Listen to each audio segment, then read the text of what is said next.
Welcome back to Metropol Debrief. Time now for Social Watch. And when it's time for Social Watch, my mic goes off and your voice comes on. Where do we start today? We start on Instagram, where we had asked you guys a question. Abracadabra, the magic of the screen. There you go. We did an opinion poll and we asked Caleb, we asked, is the government doing enough to solve the unemployment crisis in Kenya and how? Well, that was the response. 100% of the youth said no.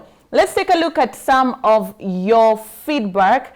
And where do we start? We start with Booker_Washington, who says no. Most of the jobs are being held by the old generation. The largest percentage are the youth who are still unemployed. Yeah.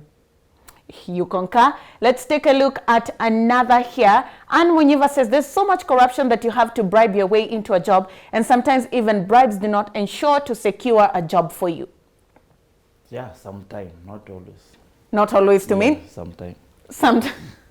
Sometime, there you have it. Okay, Daisy Wambua says, when seeking for jobs, the employers are saying they want people with 10 years experience. Surely, unatoa wapi your experience, now you just graduated. Then those who happen to have connections will get the jobs that they don't qualify for.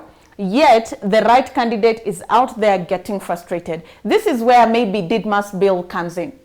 I told you, show me the number of job opportunities available requiring for 10 years experience. Sometimes they turn you away pretending that they are looking for 10 years experience when they don't have a job opportunity in the first place. Yeah. Give me the statistics. The way you started by giving the statistics of the young people unemployed.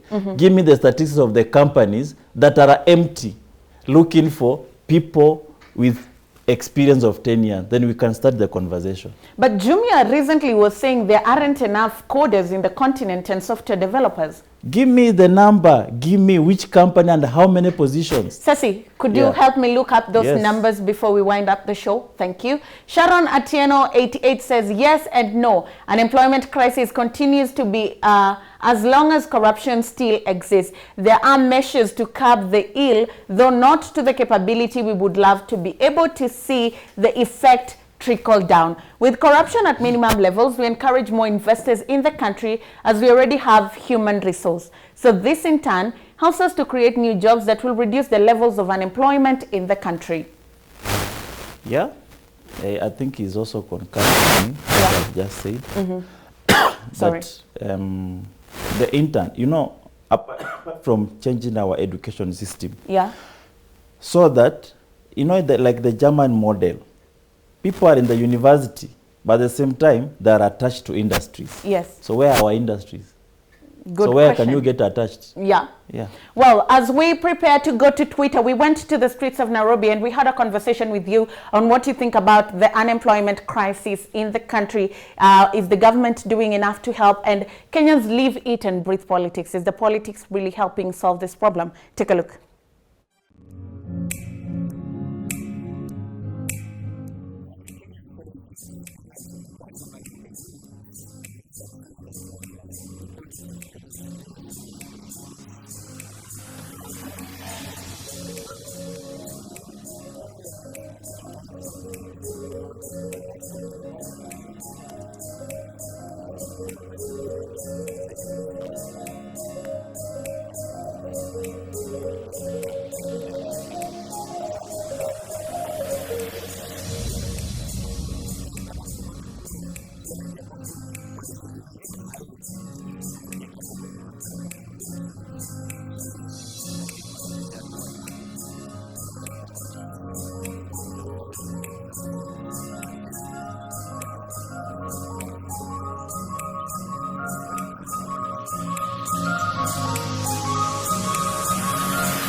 You've never seen the jobs. You're just reacting to those videos. You're saying you've never seen the jobs. They are the ones who are saying they have never seen the job. At least me, I've seen one job of being a member of parliament. But them, they have never seen a job. You see, the jobs do not come from heaven like manna.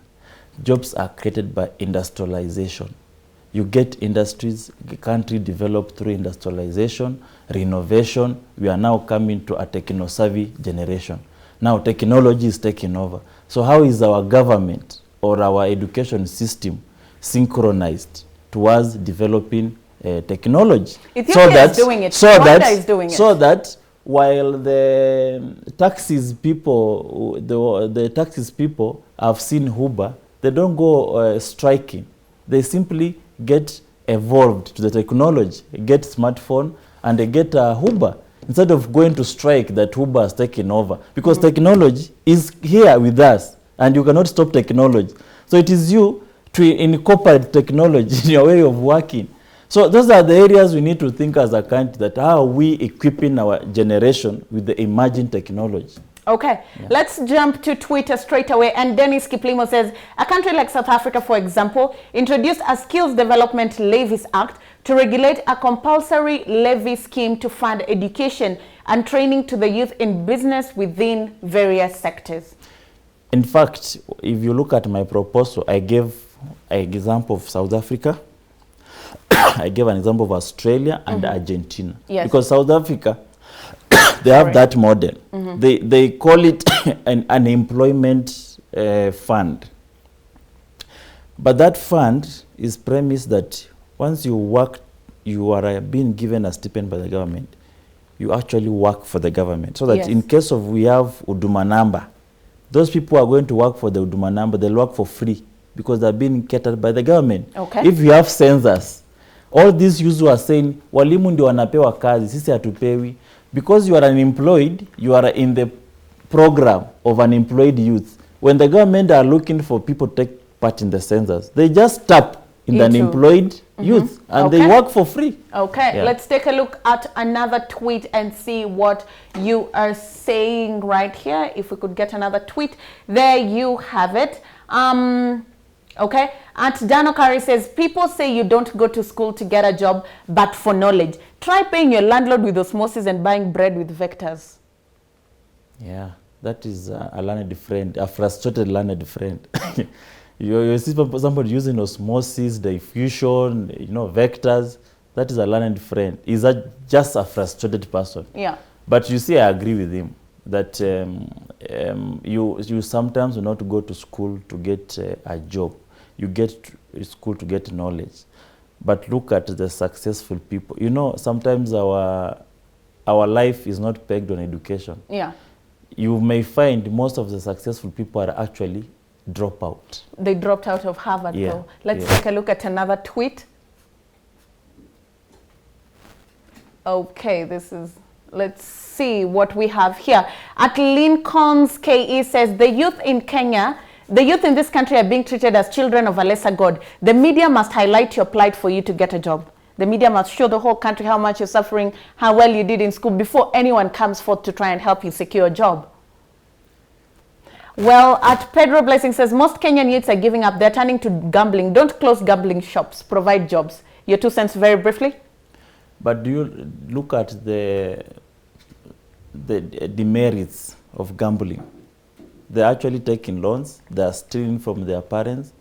They're cheating. Some are actually going to commit suicide because they have lied to their parents. Okay. They have actually stolen school fees. So gambling should not be the option. But that's the reality, that people are turning to gambling because they are looking for a cheaper way out, because there are no way they can get jobs. There has been zero conviction on all the Youth Fund KE scandals, yet this is something set aside to mitigate unemployment. What is the government doing to help these situations or other conditions?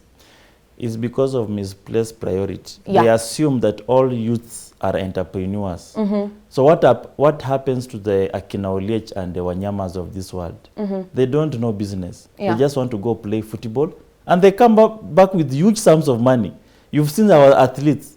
Are they doing any business? No. They just run, go back. What is important to you? Is it to get a job or to get a living? to earn a decent living. Yes. Okay, at Legit Daily says, there's a high rate of unemployment not because there aren't qualified personnel on the ground, but because there are no jobs. Some may disagree and say kuna kazi, but hiyo kazi ni ya nani? It's for a chosen few.